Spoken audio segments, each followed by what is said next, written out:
student, today we are going to learn about the literary sources. The literary sources of information for the study of history include the religious literature, secular literature, and the account of foreign traveler. So in literary sources, we get the information about the religious literature, secular literature, and account of the foreign travelers. In the book we originally written by hand is called manuscript. They were written on the palm leaves or the bark of a branch because at that time papers were not there, pen were not there, so they were written on the palm leaves and the branch of bark of a branch tree. So literature. Religious literature means the literature that centers around the religion. That is called a religious literature. It is a form, an epic or a play. So our religious literatures are four Vedas, Rig Veda, Sam Veda, Yajurveda and Arthveda. And two great epics, that is Ramayana and the Mahabharata. These are the religious in nature. So religious epics are in English, in Indian literature were four Vedas and the two epics, Mahabharata and Ramayana. These books provided valuable information about the religious, economic, political life of the people in the ancient time. Next is the secular literature. Secular literature mainly deals with the politics, science and the medicine. It has no religious or spiritual basis, available in the form of a story, poem, plays or biographies of the king. The Arthashastra of Kautilya, Ashtanga by Pani, Abhigan Shakuntalam by Kalidas, and the Harsh Charitra by Van.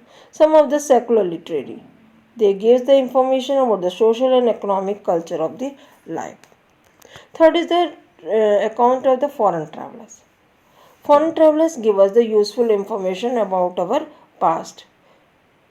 As a Greek ambassador, Megasthenes came to the court of Chandragupta Maurya. He wrote the book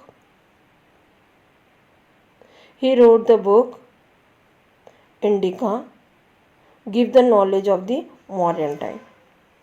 The Chinese traveler Fayan Hunsang Singh visited India different times.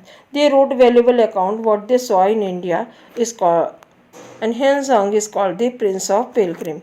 So Hunsang is called a Prince of Pilgrim. In his account, he considered the grandeur of India. He visited the court of Harsha. Fayan visited India during the reign of the Chandragupta Maurya, while T. Singh visited India in 7th century AD. Al-Biruni travelled widely in Punjab and part of the northern India. He wrote Idbal-ul-Hind in Arabic. Ibn Battuta wrote Rihala in Arabic. This gives the interesting details about the culture and the social life of the 14th century AD. Now, so student, today we have learned the literary sources. Literary sources of three, that is by first is by religious literature, secular literature and the account of foreign travelers. So by these three things we come to know the history of the past. So read the lesson and learn what is